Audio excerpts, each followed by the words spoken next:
We are on it again. A tún dúpẹ́ lọ́wọ́ gbogbo ará ilé, mo dúpẹ́ lọ́wọ́ gbogbo ará oko, mo dúpẹ́ lọ́wọ́ gbogbo èrò ọ̀nà fún support ńlá èyí tí ẹ ń fún ìlú Ọ̀ṣun kó má padà ṣubú, kó dẹ̀ má padà dàbí àwọn ìlú tó kù. Mo fẹ́ fi àkókò yìí dúpẹ́ lọ́wọ́ gbogbo ẹ̀yin ọmọ ojúlówó ọmọ Ọ̀ṣun pátápátá. Mo fẹ́ fi àkókò yìí dúpẹ́ lọ́wọ́ gbogbo ẹ̀yin ọmọ ojúlówó ọmọ Ọ̀ṣun pátápátá fún àtìlẹ́yìn yín àti fún ìwà wípé ẹ ò dalẹ̀ olódodo. Mo gbàdúrà fún yín wípé ní ìgbà tí gbogbo ohun tí Adémọ́lá Adélékè Jackson tí ó fẹ́ ṣe ní ìlú Ọ̀ṣun, ní gbogbo ìgbà tí gbogbo ẹ̀ bá máa wá dọ̀nù tán, wọn ò ní wá yín tì lórúkọ Jésù. Orúkọ mi ò yí padà, wòólì ni mí, ẹni ẹ̀mí ni mí. Mo ní ìjọ ẹ̀mí, mo dẹ̀ máa ń ṣe iṣẹ́ mi fún àwọn èèyàn tí wọ́n bá gbàgbọ́, kì í ṣe gbogbo èèyàn. Orúkọ yẹn ò wá yí padà, Baba Confirm JP náà ni.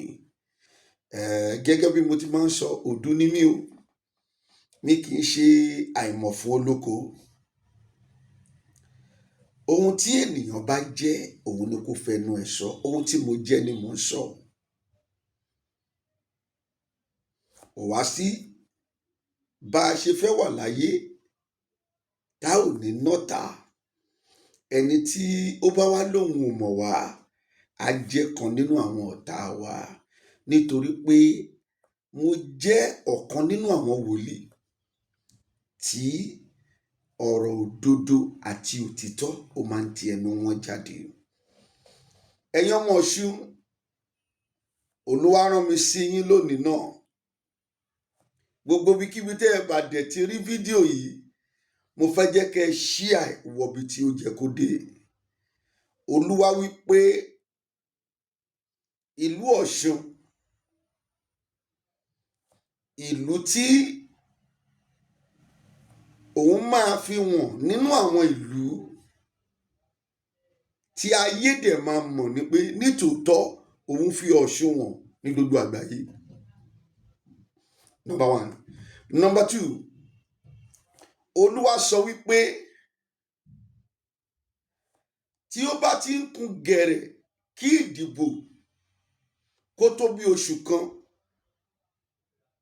ọ̀sẹ̀ mẹ́ta, ọ̀pọ̀lọpọ̀ nínú àwọn ẹgbẹ́ tí mi ò ní dárúkọ wọn rárá, wọ́n máa tún dì kámpù wá sí ẹgbẹ́ Adélékè Adémọ́lá Jackson pé àwọn gbà fún Ọlọ́run ẹ̀. Ẹ kọ sílẹ̀ o. Ìkẹta, Olúwa wípé kí ẹ̀yin ọmọ Ọ̀ṣun kẹ́ ẹ jókòó ti ìbò yín gidi gan o. Kò sí nǹkan tẹ́nibọ̀dì lè ṣe fún yín. Ẹ jókòó ti ìbò yín gidigidi gan, nítorí pé àwọn tí a ò rẹ́dì láti dárúkọ wọn yìí, tẹ́yin náà mọ̀, gbogbo ọ̀nà òun ni wọ́n lé láti lè ríìgì ìbò tó ń bọ̀ lọ́nà. Number four, ohun Olúwa ò tí ì yí padà. Olúwa sọ wípé Adémọ́lá Adélékè Jackson, òun náà ló máa jókòó sórí ìpèrè yẹn, that is governor. Òun náà ló máa di governor Ọ̀ṣun ní second term. Ó wá di ọwọ́ ẹ̀yin ọmọ Ọ̀ṣun. Mi ń bá ẹ̀yin ọmọ Ọ̀ṣun tó jẹ́ wípé ojúlówó ọmọ Ọ̀ṣun, tó pé àti ìgbà tí èmi ti ní ọ̀rẹ́ kan ní ọmọ Ọ̀ṣun, mo rí i pé ọmọ Ọ̀ṣun kì í dalẹ̀ ẹni tí Ọlọ́run bá lò fún wọn. Mo rí i pé ẹ ò dalẹ̀, mo dẹ̀ fẹ́ jẹ́ kí ẹ gbárùkù ti Adémọ́lá Adélékè Jackson lórí ohun tí Olúwa ń sọ yìí. Ṣé rí ìdí tí mo fi ń bọ́ta fún bàbá yìí náà ni wípé nínú gbogbo àwọn gómìnà òun nìkan ló dúró pèsè àlóhùn ò lè tẹ̀lé àwọn jẹgúdújẹrá yìí. With that alone, ìyẹn jẹ́ kí n ní serious passion fún àdúrà àti ohun gbogbo ní àtìlẹ́yìn fún ìránṣẹ́ tẹ̀rí ẹ̀ tó jẹ́ Adémọ́lá Adélékè. Mò ń bẹ̀ yín, ọ̀pọ̀lọpọ̀ ń pariwo pé mo ti cash out, mo ti gbowó, mo ti ṣe gbá. Mi gbowó ìgbà tí mi ò jọ àwọn bàbá yín tó jẹ́ wípé wọn ò lójútì. Tó bá ti fún wọn ní ráìsì agolo 2, ó ti tán nìyẹn, ohun tó ń ṣayé wọn ti tán nìyẹn.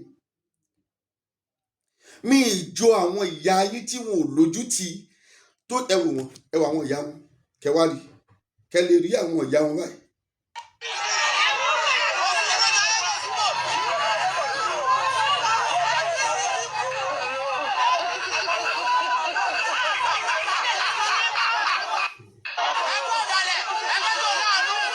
Àwọn tó rí ti gbowó lọ́wọ́ APC tẹ́lẹ̀ o, nígbà tí ojú wọn dá lórí pé wọ́n ṣẹ̀ṣẹ̀ sọ pé ẹgbẹ́ tí ò láàánú, ẹgbẹ́ ọ̀dàlẹ̀, ẹgbẹ́ ẹgbá, wọ́n yàtọ̀ sáwọn ọ̀yà yìí.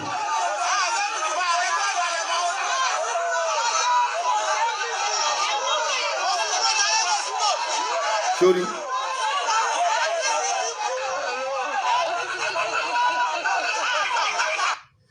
wọ́n yàtọ̀ sí àwọn ọ̀yà yìí. Èmi bàbá confam JP, Ọlọ́run kọ́ mi, àwọn òbí mi kọ́ mi, ohun kékeré tí mo gbé dání tó mi.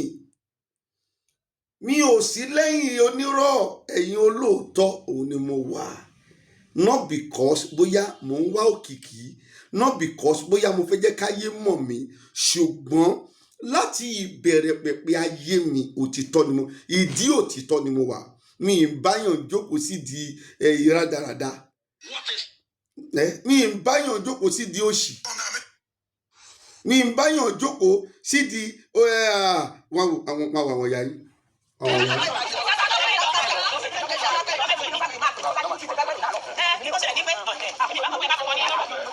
Àwọn ìyá yín nìyẹn orí ráìsì tó gbélé wọn lọ́wọ́.